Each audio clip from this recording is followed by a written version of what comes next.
Egypt's Sisi vows Muslim Brotherhood will not exist. Egyptian presidential favorite and former army chief Abdul Fattah al-Sisi has vowed that the banned Muslim Brotherhood group will not exist, should he win. In his first interview with Egyptian TV, he added that 2 assassination plots against him had been uncovered. Mr. Sisi removed Egypt's first democratically elected president Mohamed Morsi from power last July. He is widely expected to win the presidential election on 26 May 27.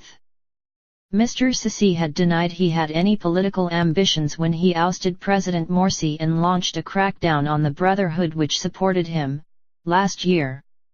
In a joint interview with Egypt's privately owned CBC and ONTV television channels on Monday, he said, "I want to tell you that it is not me that finished the Brotherhood.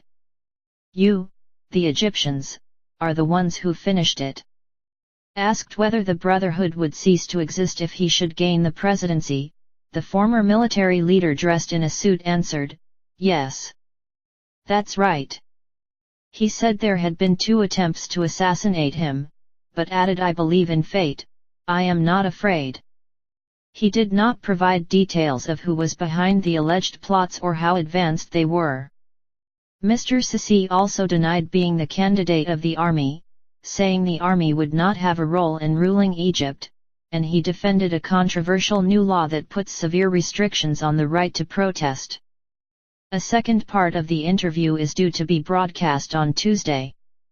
The BBC's Orla Garin in Cairo says power cuts in parts of the capital interrupted Mr. Sisi's lengthy broadcast. Keeping the lights on will be one of the first challenges if, as is widely forecast, he is elected president later this month, she adds. Military rulers. If he does become president, Mr. Sisi will be the latest in a line of Egyptian rulers drawn from the military, going back to the 1950s, a line only briefly broken during President Morsi's year in office. Human rights groups say the military-backed authorities have displayed increasing hostility to independent media and to political opponents. Since Mr. Morsi's overthrow, more than 1,000 people have been killed and thousands of members of Mr. Morsi's Muslim Brotherhood detained by the interim authorities, who have designated the Islamist movement a terrorist group. Mr. Sisi's supporters, however, view him as a strong figure who can stabilize a country plagued by protests and political violence since the army-backed popular uprising toppled President Hosni Mubarak in 2011.